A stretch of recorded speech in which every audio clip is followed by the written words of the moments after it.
So our topic this week is changing bad habits. Have you got bad habits? It might be to do with your work, to do with fitness and diet and all kinds of things.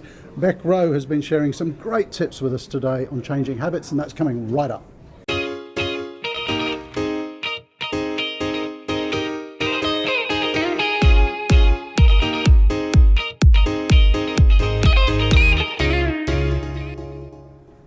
So Bec, you've just been giving a great talk on changing habits, and it's not just about health and well-being, but mental health and so on. What would be 3 key tips that you could give people to help them change a bad habit? So I try and keep it really simple for people. I work in the corporate space and I feel like where we can tend to overcomplicate these things. So the number one is to make your environment really work on your side. So say you're trying to change an eating habit, make sure that you don't have cookies in the house. Simple stuff like that. Number 2 is to try and stack your habits. So I'm really big on this. This is something from James Clear, and the idea is that if you've got habits that are pre-existing, like you brush your teeth every day, you want to add in a new habit, like you want to make sure you always do your physio exercises, then every time you do your brushing of your teeth, immediately after you do your physio exercises. I love that one, stacking habits works really well. I've found it works really well for me.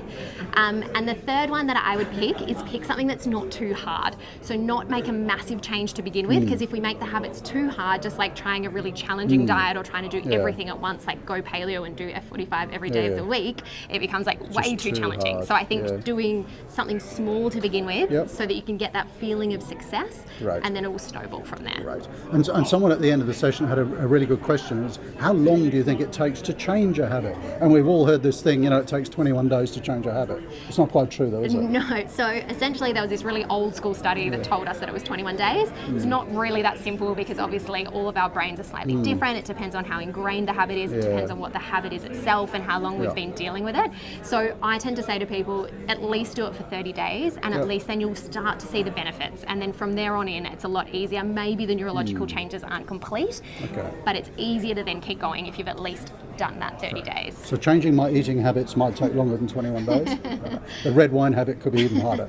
Now look, Bec, I really appreciate you sharing those tips. Is there maybe a link we could put below where people could go to read more? And so I post mostly actually on LinkedIn. So if you look up Bec Rowe on LinkedIn, that's probably where I do put a most link of down my... below as well. So no, we've just had a great session on this, so thank you very much for joining us. Thank you so much for having me. And if you have any questions, comment below. If you enjoyed the channel, make sure you hit the subscribe button, because we have new videos coming out every Wednesday, as you should know by now.